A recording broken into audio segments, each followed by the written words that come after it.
Je ne sais pas ce que vous en pensez, mais j'ai l'impression que Solo Sikoa nous tease le retour d'un certain Roman Reigns.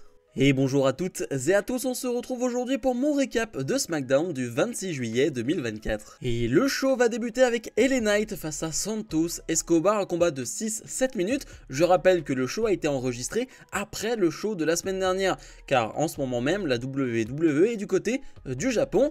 C'est toujours très particulier de se hyper, de s'exciter, d'être enthousiasmé pour un show qui a été enregistré, il est vrai.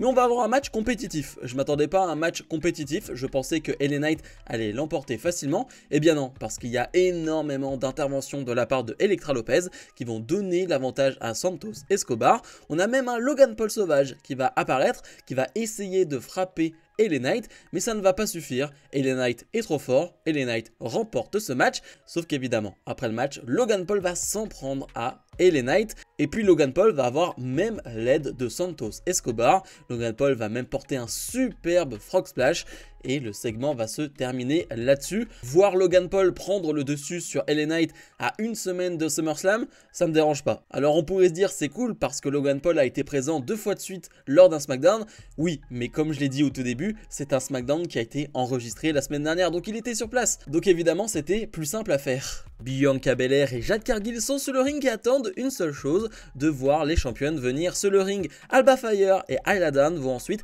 les attaquer par derrière, mais Jade Cargill et Bianca Belair vont réussir à prendre le dessus et Cargill va même balancer Alba Fire sur Isla Dawn à l'extérieur du ring. Je crois pas que ça a été encore officialisé pour SummerSlam, mais je l'ai dit la semaine dernière, là t'as quand même une histoire où tu leur laisses du temps du côté de SmackDown. Alors oui, c'est 2 minutes, mais tu leur donnes quand même du temps. Ce serait pas le match que j'attends le plus de SummerSlam, mais je veux dire en termes de temps d'antenne, de temps d'écran, eh bien ce serait plutôt logique de les voir combattre à SummerSlam dans un match 2 contre 2. Et puis Jade Cargill et Bianca Belair, c'est d'énormes stars, donc moi ça me plairait quand même de les voir sur la carte de SummerSlam. Pour l'instant c'est pas officiel, je crois, mais pour moi ça me paraît évident. Je sais pas ce que vous en pensez vous, mais pour moi ça me paraît évident. On passe à un gauntlet match par équipe pour déterminer qui seront les challengers numéro 1 au titre par équipe de Ciampa et de Gargano. On a débuté avec Apollo Crews et Baron Corbin qui ont battu les Legado del Fantasma. Le match était correct et puis ça me fait plaisir de voir Corbin et Crews en équipe. Je trouve que ça fonctionne plutôt bien entre les deux, donc moi je suis content. On enchaîne finalement avec Crews et Corbin face au Street Profit. Là le match était vraiment très cool. Il y a de superbes enchaînements entre Apollo Crews et Montez Ford, hyper plaisant. Vraiment, c'est sans doute le meilleur match de tous les matchs qu'il y a eu dans ce Gauntlet match. Hyper jouissif ce combat, mais c'est les Street Profits qui vont l'emporter et les Street Profits vont avoir le rôle de l'équipe Babyface qui va durer longtemps dans ce tournoi et on va y croire, ou presque, parce qu'ils vont battre derrière les Pretty Deadly. Pas hyper intéressant comme match, vraiment pas du tout. Mais alors le match qui suit l'est encore moins. Les Street Profits battent DOC, c'est le pire match de ce Gauntlet. Tellement inintéressant, il ne se passe rien dans ce match. On a une certaine domination de DOC, j'ai l'impression qu'elle a duré 8h30. J'étais à 2 doigts de m'endormir, c'était vraiment pas bon. Et puis le match final, après cette victoire des Street Profits, c'est face à la Bloodline, composée de Tama Tonga et Jacob Fatu. Et oui, Tangaloa est blessé, c'est Jacob Fatu qui le remplace, et ça c'est une énorme menace. Là le match est plutôt cool, on va voir une nouvelle fois un Jacob Fatu très impressionnant, surtout l'enchaînement final. Il enchaîne une espèce de spinebuster, enchaîné avec un énorme Samoan Drop. D'habitude les Samoan Drop, c'est pas qu'on s'en fiche, mais on en voit tellement aujourd'hui à la WWE que c'est presque plus important et presque plus impactant. Le sien il l'est vraiment. Puis enchaîné avec un moonsault pour donner la victoire à son équipe.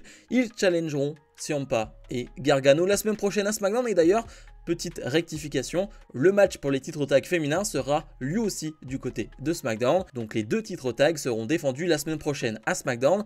Ça me pose un petit problème de revoir la Bloodline haut dans cette division, ça me fait peur parce que dès que la Bloodline est dans un match de championnat, peu importe en solo ou en équipe, eh bien il y a vraiment une possibilité qu'ils remportent le match. Le nombre fait la force et on sait qu'ils sont très nombreux. Donc évidemment, il y a une chance qu'ils remportent les titres. Moi, je n'espère pas, hein, c'est un petit pronostic, je n'espère pas qu'ils vont battre Ciampa et Gargano. C'est possible qu'un Orton ou un Owens mettent le bazar dans ce match, je ne sais pas, mais j'espère que Gargano et Ciampa vont conserver leur titre. Grayson Waller et Austin Theory sont sur le ring pour interpeller le boxeur Terence Crawford qui leur a coûté le match la semaine dernière contre Owens et Rhodes. Terence Crawford arrive sur le ring et Waller affirme qu'il veut des excuses de sa part et il ajoute que Theory pourrait le mettre KO. Theory va s'approcher de Crawford et va prendre une énorme droite qui va le coucher, alors que pendant ce temps, Waller va quitter le ring. C'était vraiment pas bon. Et déjà la semaine dernière, le segment avec Terence Crawford était pas dingue. Tu sens que c'est simplement pour le mettre en avant, mais qu'il n'y a pas de storyline ou quoi que ce soit. Alors là, on nous met la storyline entre Austin Theory et Waller. À un moment donné, ça va péter, mais quand? Désolé, mais je n'en peux déjà plus, parce que j'ai l'impression que ça fait déjà des semaines et des semaines qu'on dit « Ah, ça va péter. Ah, ça va péter. Ah, ça va péter cette semaine. » Toujours pas. Et j'ai l'impression que les segments se répètent, ils sont toujours les mêmes, c'est-à-dire que Waller va faire en sorte que Austin Theory va se faire frapper et pas lui, c'est toujours la même chose, et ça se répète, ça se répète, ça se répète, ça commence à devenir long. Je sais pas si je suis le seul à le penser, mais ça devient très très long. Dans une vidéo, Cody Rhodes revient sur les débuts de son règne en tant que champion WWE. Lors de WrestleMania, il pensait en avoir terminé avec la Bloodline, mais cette nouvelle Bloodline 2.0 est arrivée. Il est désormais seul aujourd'hui. La Bloodline a envoyé Randy Orton et Kevin Owens au tapis et il sait qu'il va devoir mettre toute son âme pour ne pas perdre le titre à SummerSlam. Il y a quelques temps, il pensait que Solo Sikoa n'était pas prêt, mais aujourd'hui, il n'en est plus très sûr. Il lui donne rendez-vous la semaine prochaine pour un face-à-face 1 contre 1 sur le ring. C'était une très bonne idée de tourner une vidéo promo de Cody Rhodes et de ne pas forcément le ramener sur le ring parce qu'on n'a pas vu un Cody Rhodes exceptionnel lors de cette histoire. Là, il est posé, il est calme et je trouve que ça fait sens avec le moment venu, le moment présent. Il est tout seul, il n'a plus d'alliés, tout le monde a été mis KO, tout le monde a été mis au tapis et donc c'est plutôt logique qu'il ait ce ton aujourd'hui. Alors, c'est pas cette promo-ci qui va me donner une giga hype pour leur match de SummerSlam, mais j'ai trouvé assez qualitative tout de même.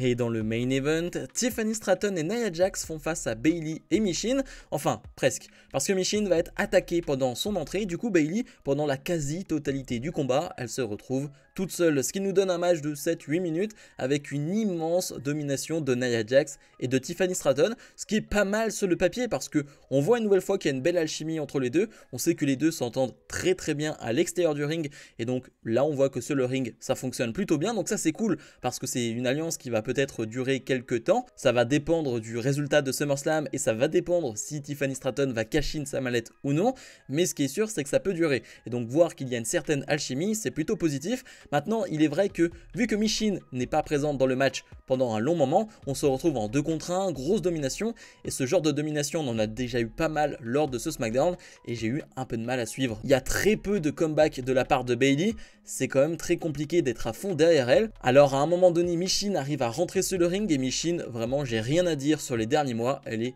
top, elle va superbement bien vendre et puis même elle va mettre un peu d'énergie dans ce match, on va presque y croire pour les babyface, je dis bien presque, parce que après une distraction de l'arbitre, Tiffany Stratton va mettre un coup avec sa mallette, ce qui va donner l'avantage à son équipe et Nia Jax va faire le tombé gagnant sur Bayley, sur la championne à une semaine de SummerSlam. Est-ce que c'est anodin?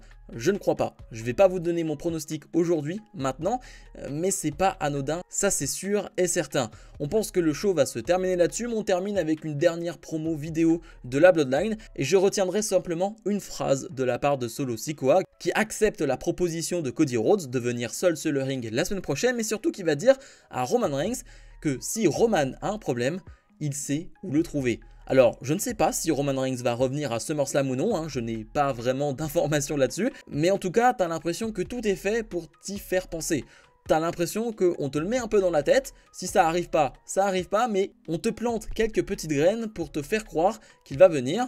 Réponse la semaine prochaine. Bilan de ce SmackDown, je vais aller sur un 6 sur 10 parce que je suis très gentil aujourd'hui et parce que c'est un show enregistré et donc je juge moins sévèrement. On sait que les shows enregistrés c'est souvent pas la même chose, donc je vais être moins sévère, mais franchement c'était pas terrible. Il y a 2-3 trucs qui ressortent du lot, le Gauntlet match, et encore pas tous les matchs, mais on retiendra la prestation des Street Profits qui était plutôt cool, le main event était sympathique, le LA Knight Santos Escobar était cool, mais dans l'ensemble c'était quand même pas évident. Et une nouvelle fois on peut le dire, Raw est largement meilleur que SmackDown. Dans la globalité, hein, ça peut arriver que SmackDown est meilleur, mais dans la globalité en ce moment je trouve que c'est beaucoup plus intéressant de regarder Raw, qui certes dure 3 heures, mais il y a quand même pas mal de choses à ressortir et il y a au moins des choses de tenter.